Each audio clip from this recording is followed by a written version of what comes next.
Programang ito ay rated SPG. Striktong patnubay at gabay ng magulang ang kailangan. Maaaring may masiselang tema, lengguwahe, karahasan, sexual, horror o droga na hindi angkop sa mga bata.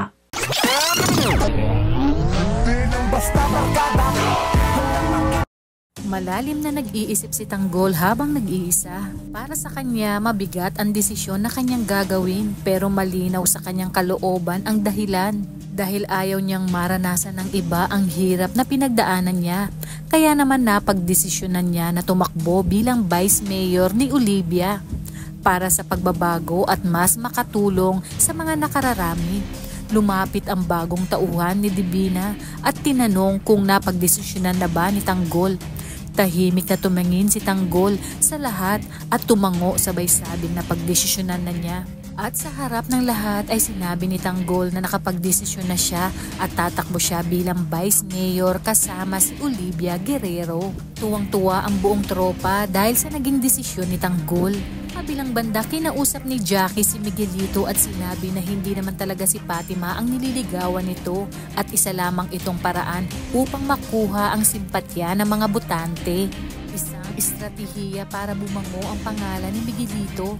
Hinarap na nga ni Jackie ang pamilya ni Fatima at sinabi niyang na love at first sight ang kanyang anak kay Fatima.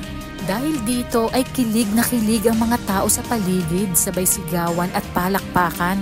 Ngunit hindi maikakaila ang duda sa mga mata ni Fatima. Tahimik lamang siya at halatang naguguluhan. Tinanong niya ang kanyang sarili na paano naging love at first sight. Inalala niya ang una nilang pagkikita ni Miguelito at hindi ito magandang alaala para sa kanya.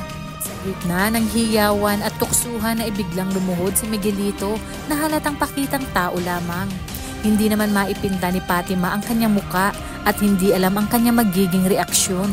Alam niyang sa kanyang sarili na nagpapakitang tao lang si Miguelito dahil dito masusubok ng mga taga-Maynila kung sino ba talaga ang nagpapakitang tao at handang isugal ang lahat para lang sa kanyang kapwa tungo sa tunay na pagbabago.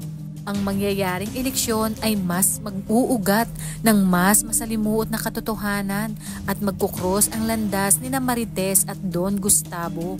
Malalahad na rin kung saan napunta ang mga mana na ibinigay dati ni Gustavo kay Tinding. Yan naman kung bago ka pa lang sa aking channel ay mag-subscribe ka na at i-click mo na rin ang bell icon para updated ka sa pinakahuling kaganapan sa paborito mong teleserye, ang FPJ's Batang Quiapo. Hanggang sa muli, salamat!